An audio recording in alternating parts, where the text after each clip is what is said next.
Thanks, Urmit. We'll just pull up the slides as well.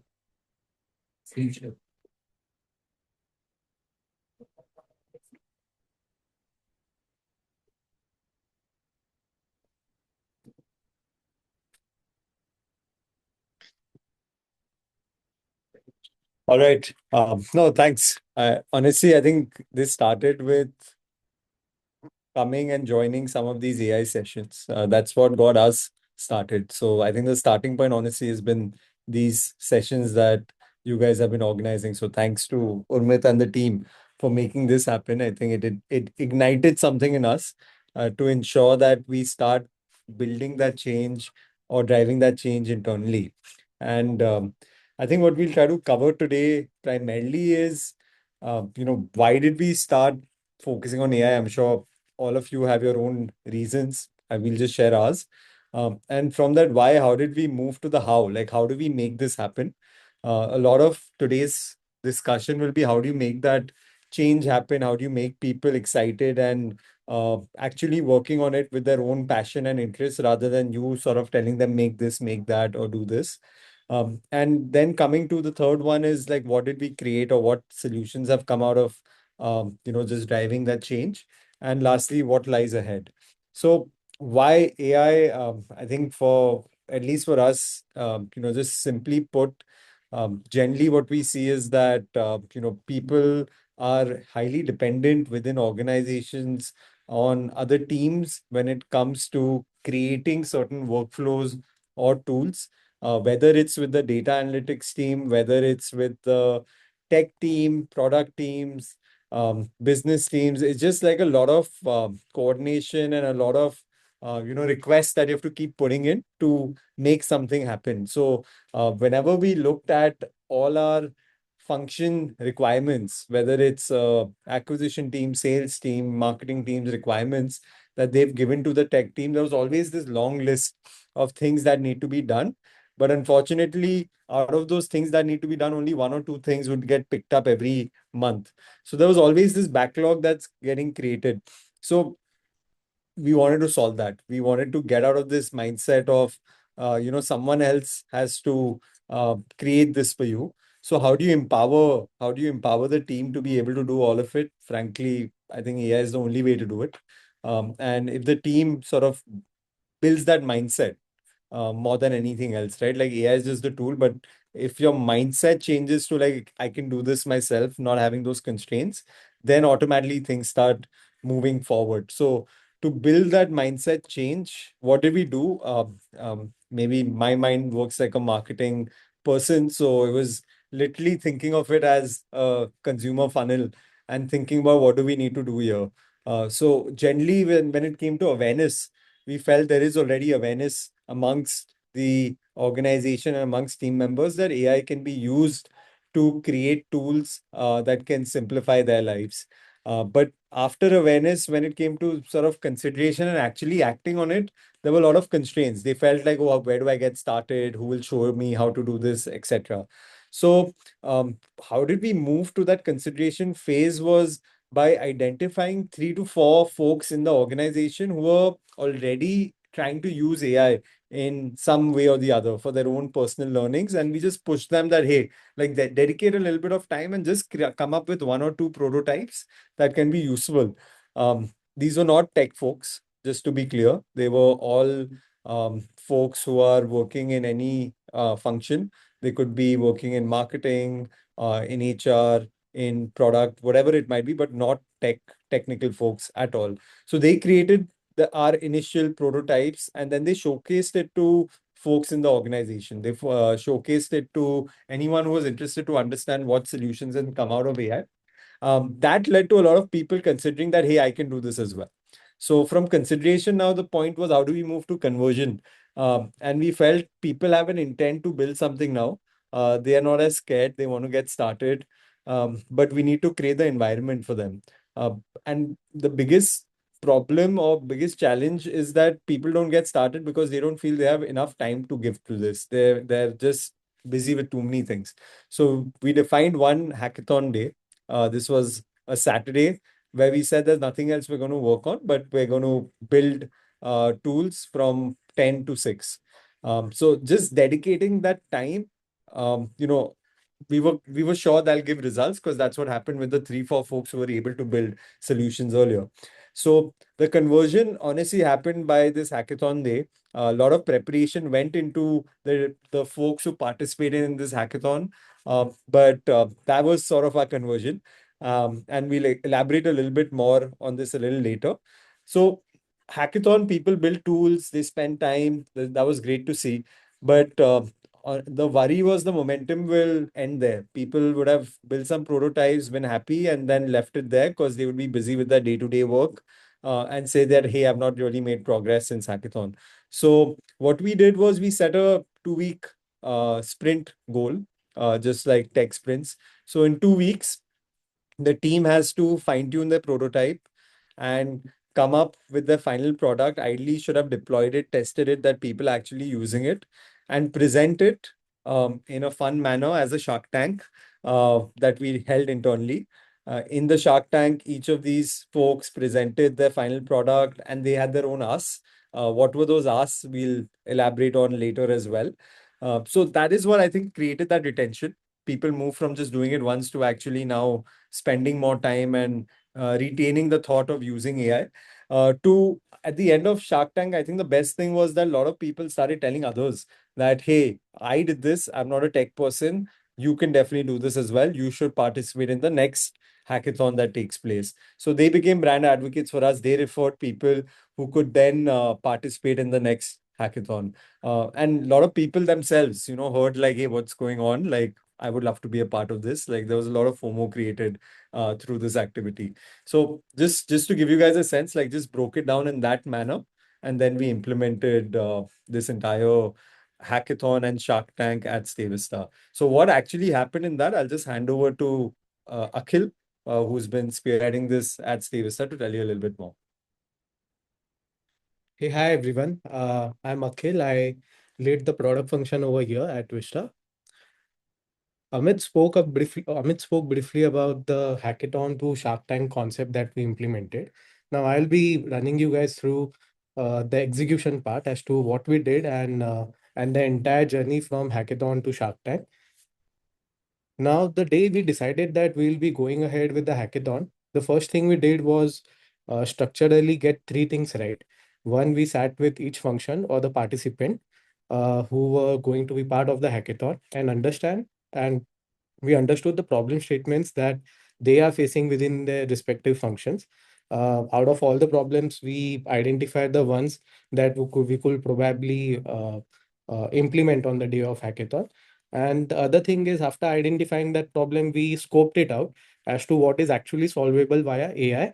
And after scoping it out, we introduced a buddy to the participant who was going to implement this project. Now, this buddy is basically someone from the organization who has implemented a couple of AI projects previously. So they had this experience of how to go about coding it on Claude and then on how to host it and everything else that comes along with it. So just to reiterate three things. We first identified the right problem that we wanted to solve. Second is we scoped it uh, to a level that is actually solvable via AI. Third is we connected that specific participant with a buddy who has done it previously, so that the buddy could guide the participant as to how to go about implementing the entire project. And lastly, we provided three common tools to all the participants who were going to execute this project. Uh, One being Claude, wherein all the prompting and building was going to happen. Second is Supabase. If in case there was any sort of data storage required, Supabase is the go-to tool for everyone. And then Vercel, if there are any websites that were supposed to be hosted, Vercel was the tool to go ahead with. So this is pre-hackathon. These are some of the images from the day of hackathon, wherein we started early in the morning at 10 a.m. and uh, and every participant. So we started with the problem statements that were identified prior to the hackathon. And on the day of hackathon, every participant just had to implement with the approach that was decided prior itself. every participant, just to make it more interesting, were given whistles as well. So let's say if I'm the participant, I completed one of my milestone, let's say, which is to host or to build a UI for my tool, then I could simply whistle it out and let everyone know that, okay, I'm done with my first milestone, and then I'm about to hop on to the other part. So everyone were whistling enthusiastically the moment they completed their own milestones. And at the end of the day, everyone ended up building a prototype, which they presented to everyone who were there at the hackathon event. And post hackathon,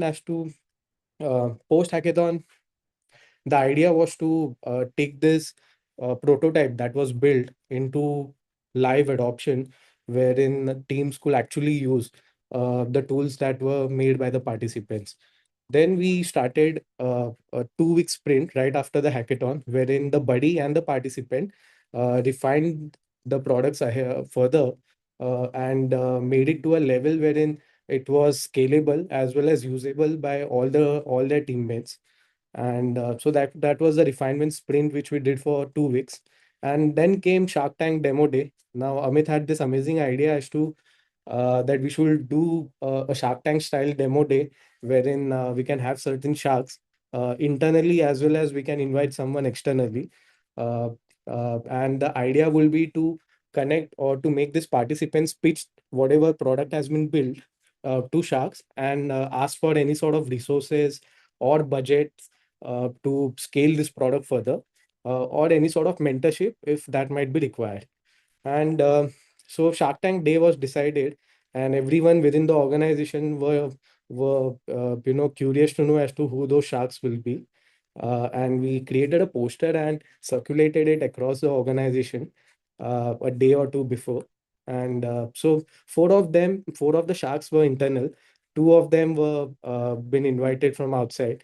Urmit was one of them, and we had this poster wherein with a question mark in between. So everyone was curious about it as to who that might turn out to be. So on the day of Shark Tank, these are some of the photos. Participants pitched their products. Uh, Sharks who were looking at the pitch came up with certain asks as to came up with certain queries as to how was the product built and what is the plan to scale it further and take it to active adoption within the teams where it is supposed to be used. And at the last, participant had to ask for something, which is either they can ask for resources to for adoption purposes. They could either ask for budgets to actively scale it further, be it a budget for Supabase, Vercel, or any of the SaaS tools that they want to use to scale it. Or third can be simply mentorship of time from any of the shark that they feel they might be able to help them take this product further. And so that is how the structure of the entire Shark Tank demo in Shark Tank style was. And so just to summarize, after the event, we had uh, 10 functions who participated, out of which there were 12 problem statements that had on whom these participants were working on. uh, 5 out of those 12 problem statements went into adoption, and the impact was that there was 40 for man hours saved on a monthly level using these products that went live within the teams. So this was a summary of the first ever hackathon that we did at AI hackathon that we did at StayVista. And similarly, we then again replicated the exact format. Whatever learnings we had from Hackathon 1, we implemented and rectified it in during Hackathon 2. And we did our Hackathon 2 in month of May itself, wherein again 11 functions participated, 12 tools were built. Roundabout our assumption at this point of time is that 35 man hours monthly will be saved using those tools. And some of the tools were replica of the existing SaaS tools that we were using. So if in case we replace those SaaS tools, we will end up saving 7 to 8 lakh rupees on a monthly level as well. And so since this the second hackathon happened in month of May, as of now, the participants are improving and refining their product at this point of time. And we'll be having Shark Tank again on 3rd of June, wherein these participants will be pitching their products and will be asking for some sort of ask to scale their products further. So I'll just simply showcase, few of the case studies that were built during these hackathons. Now, in total, there were 22 tools built across two hackathons and outside of these hackathons as well. And this is the breakup of number of count of tools that were built function wise. Now, though it was difficult, but we have identified two tools that we want to present today. And one of it is from operations background, and one of it is from the HR use cases that we had. So I'll start with the FieldOps app that we have. I'll join from my mobile to show you as to how it exactly works.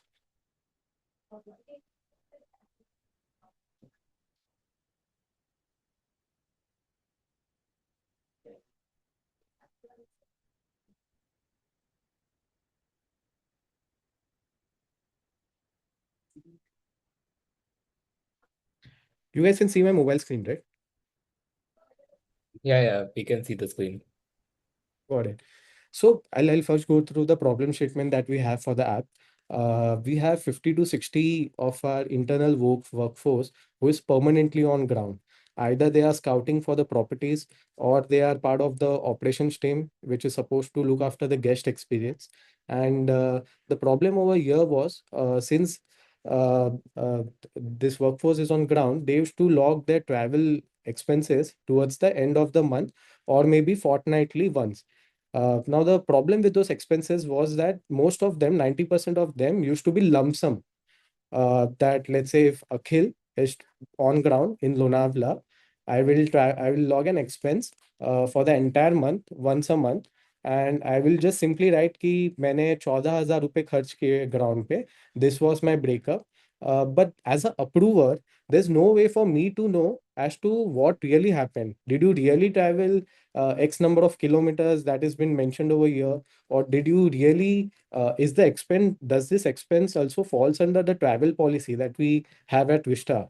So to solve these issues, we created a app which specifically caters to this problem statement, wherein when you log in, this is the home screen that this is the you'll have to stop sharing this.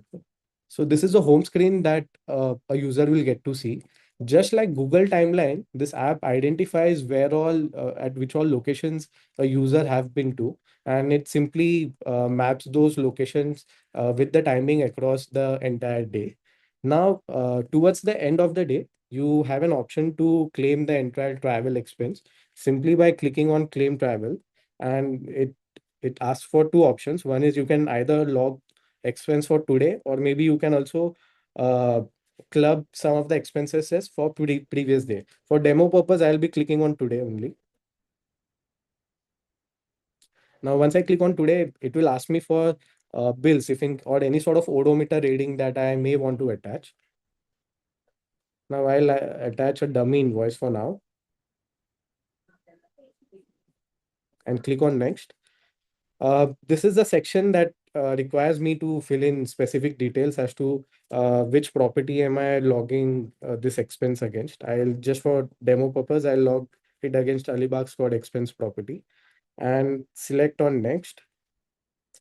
It will again ask me to re-verify the kilometers that I have traveled for the entire day, as well as the rate basis the vehicle that has been used. So for two-wheelers, we have 5 rupees per kilometer. For four-wheelers, we have 12 rupees per kilometer, which I had selected while I was as part of step one. So I'll just, and this looks like an accurate expense. So I'll simply click on submit expense.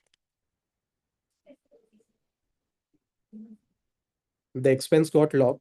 Now, from the app, this expense will also get fetched into our main CRM, wherein the approver will get to see the exact geolocation that was captured. Second, the exact number of kilometers that the user had traveled. Third, the exact amount that one should be reimbursing against this entire expense. So this was a problem statement that we have solved using this app. I'll stop sharing and move on to the second case study that we have.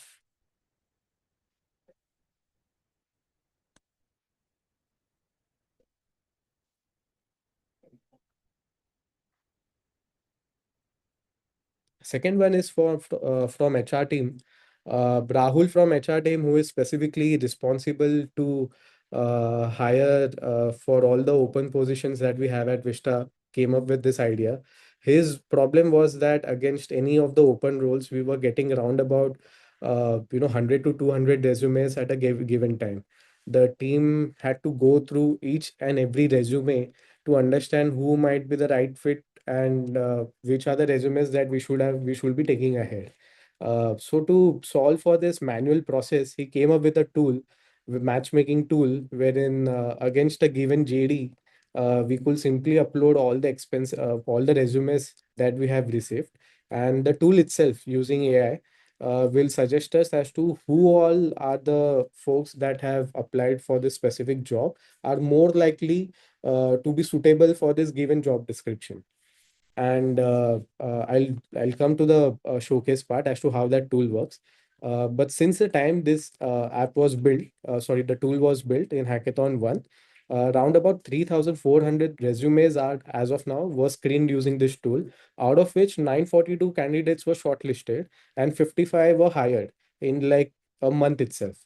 So this was the impact that this tool brought in. Now I'll show you how it works.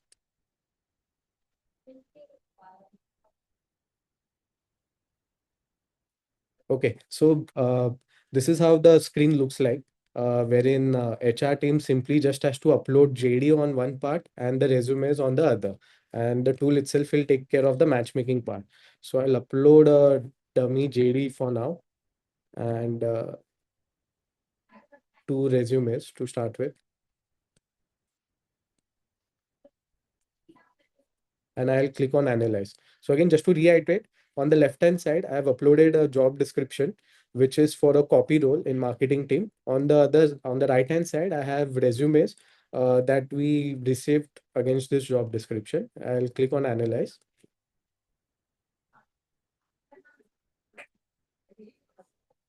It should take around about 10 to 15 seconds to go through the entire PDF, parse all the details, and then suggest as to which candidates are more likely suitable for this role.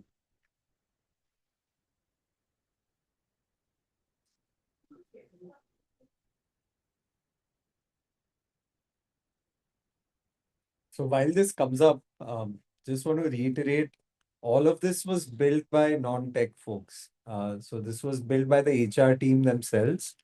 It was just because they dedicated some time. They knew the problem better than anyone else. Now they just felt empowered that they can do this themselves.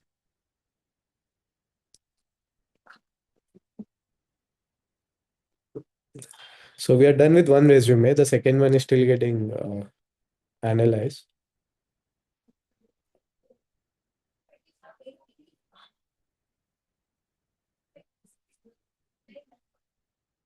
So in meanwhile, I'll explain you as to what other things this tool does. Against every resume, it gives you out a score basis certain parameters that the HR team has defined in terms of how many skills matched, what's the experience that the person has, education fit and cultural fit as well. Now, for some reason, we got an error on the second part. Happens to best of us, but at least on the first resume, we have a score of 6.2. Uh, Similarly, on the second resume, there might have been a score. And the HR team goes ahead with some sort of benchmarks or some sort of score threshold for each of the job descriptions that they have. So let's say for this role, if the threshold is like, let's say 7.5, both of these resumes will get rejected. If there is a resume that comes up with a score of more than 7.5, those are the resumes that will get shortlisted, and our HR team will be connecting with all of them and taking the entire process ahead. So this is moreover the second tool that we had to showcase today. And yeah, I'll hand it over back to Amit, who will be taking it ahead.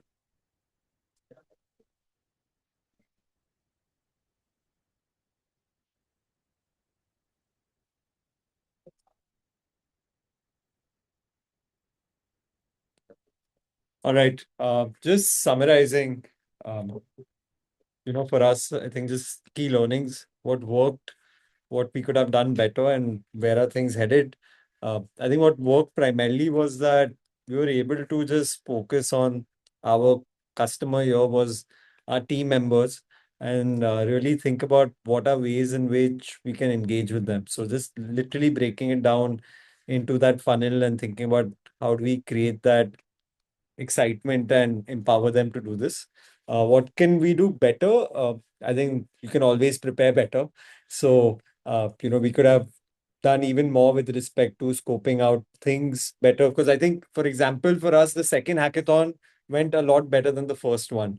And in the second hackathon, there were even more people who were not well versed with using AI tools, right? Just because we were better prepared and the individuals who were participating were better prepared, it led to a great result.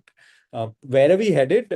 Uh, I think what's happened now is that that dependency on the tech team or data teams has drastically reduced. People feel empowered that they can do things themselves.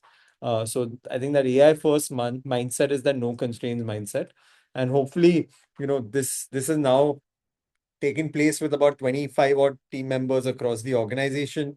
And we will keep expanding that to more and more people. And we'll keep doing this every 2 weeks, 3 weeks in this manner. So, yeah, thank you guys. We'll open this up to the questions per se. Amit, I have a couple of questions which probably can I can probably put from my side as well. So most of our founders, I think the first question that arises is, should we start experimenting with the AI right now? And if yes, how do we balance it against our current set of tasks? How do we offset those tasks as well? So how did you think about this? That hey, this is the amount of time that my team will be spending on the AI initiatives. What was like what long-term vision or long-term goal you had in your mind when you Yeah. figured out the Yeah, good question. So the way we thought about it was that the primary responsibility of every function, especially the leader of that function, is not only to handle day to day, but identify ways in which we can improve and innovate. And generally, what ends up happening is that everyone is just caught up in the day to day.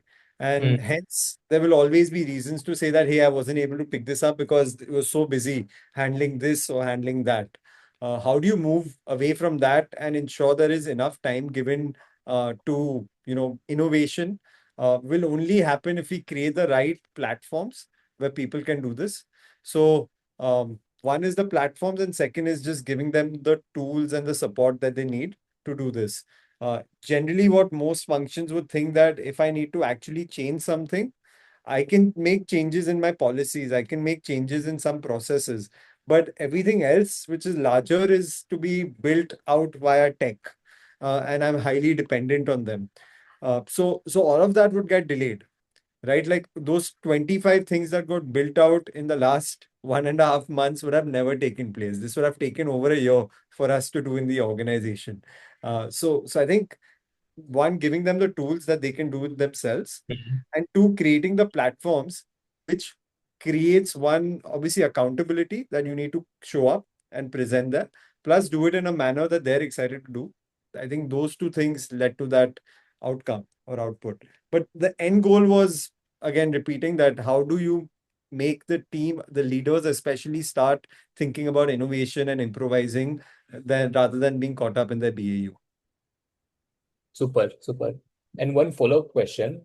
When it comes to designing these initiatives, what was the dependence on the tech team? How much dependency was there on the tech team? Because most of the founders in this room might not have tech team, right? So that's one question that will come up as well. Yeah, zero. So I don't think anyone from the tech team was involved at all in any of this. So from the stage of getting started to at least the end of Shark Tank, there was no tech team involved. People did the things themselves, and the buddies were also non-tech folks who supported them, who'd identified some tools that they could use. The only time tech got involved was now that you've built your final product, you've done some PMF and tested it out, in some way. Now, if you need any tech integrations done, now we're ready to give you that support in doing that. Understood. Perfect. We'll be taking up questions. If anyone has questions, please. Yeah, I think we have a question from Ankit. What did people ask for at the Shark Tank? Hmm. They asked for Urmit's time. That's what they asked for. All of you all should also ask for it. But so a couple of things. One, I think just to make it interesting, we wanted them to realize what's the cost of each of these tools. So they asked for subscription cost for that. They could ask for whether it's a 3-month subscription, 6-month subscription. The second thing they asked for was someone who can guide them to ensure this product is fully baked and ready to be deployed. And lastly, they asked for some StayVista vouchers so they could go stay at our villas.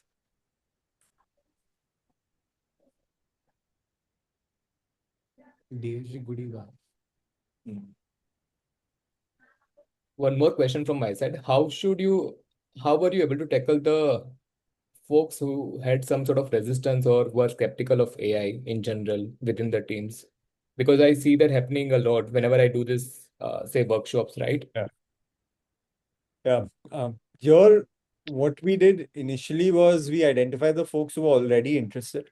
So there was no point of, like breaking our heads on someone who might not be as excited or interested to do it. So everything was voluntary, nothing was mandatory. We identified folks, they were interested to build things. And because they felt empowered, they enjoyed their journey, they started telling others to do it. So it just created a very positive ripple effect across the organization. Even today, there might be certain folks who are skeptics within the organization. That's fine. I think there are enough positive folks out there, so focus on them.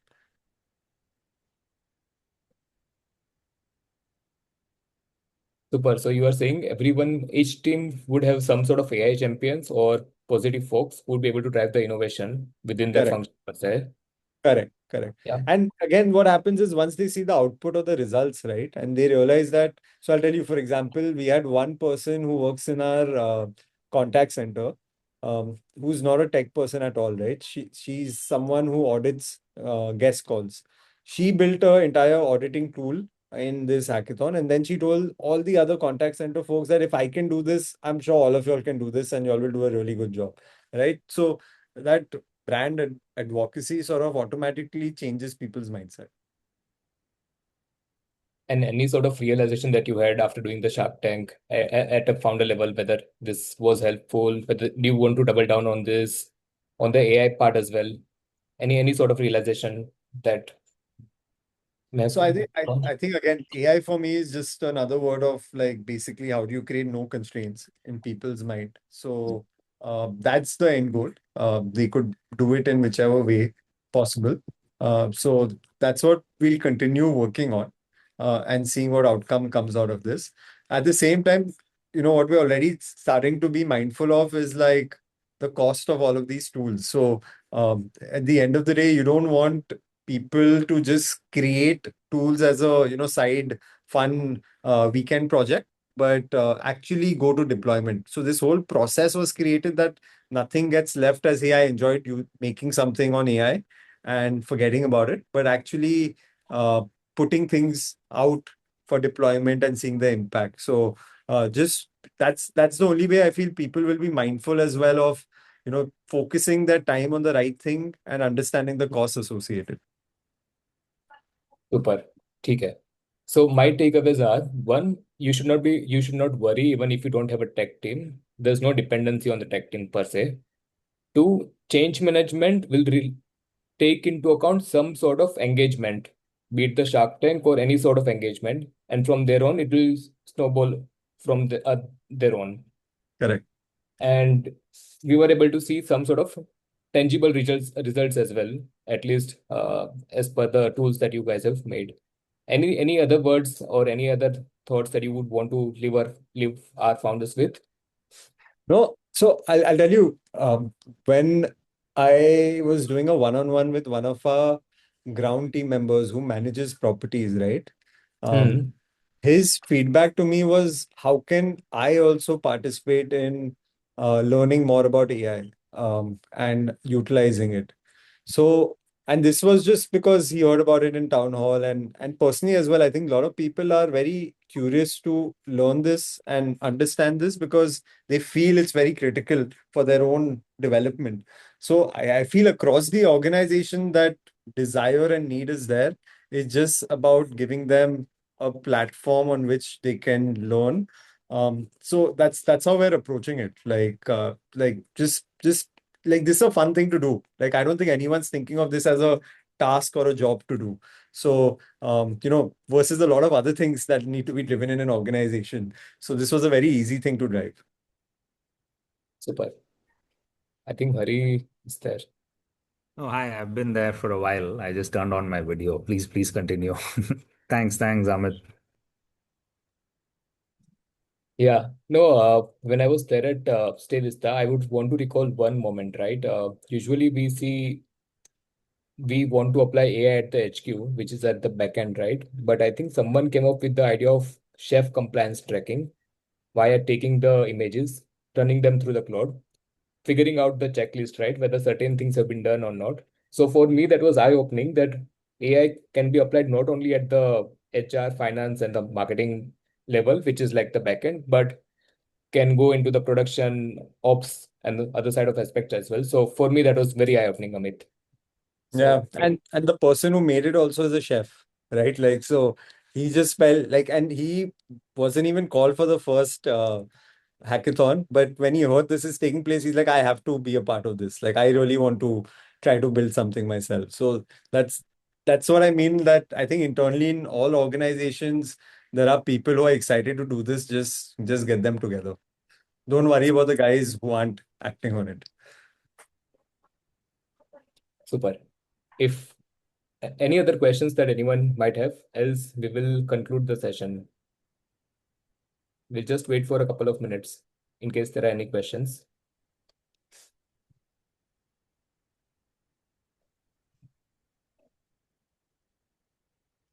From Anupam, what is one AI tool that was developed internally that you, as a founder, use extensively? As a founder, use extensively.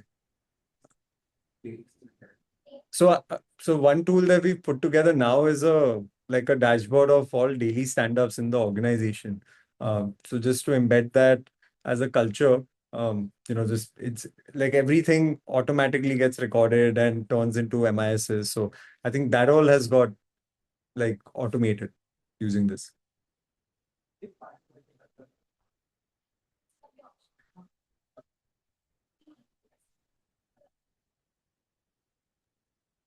Cool. Super. Thank you so much, Amit, and the team at StayVista for taking out time. And to be honest, this is one exercise that I've been copy pasting at multiple portfolio companies.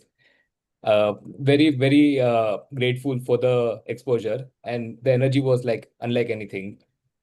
So thank you so much because I truly believe the bottleneck is not the tech anymore or the models anymore or even the capabilities per se, right? I think they are able to solve all these things, but it's truly the mindset as well as the culture, which you Yeah. guys have been able to figure out how do you solve it. And now you are at your third AI sprint, third Shark Tank uh, event, I believe, which is taking place on the 3rd of June. Yeah. And just to be clear, none of this has taken us a lot of time to prepare. So if you ask Akhil as well, like we end up spending maybe 1 hour a week to plan this out, right? And maybe the buddies will spend another half an hour, 1 hour with that individual who's planning and working on their uh, product. So none of this has taken time. It's just mindset. That's about it. Super. Thank you. Thank you. Thank you, guys. Thank you so much. Thank you, Amit. Thank you, Akhil.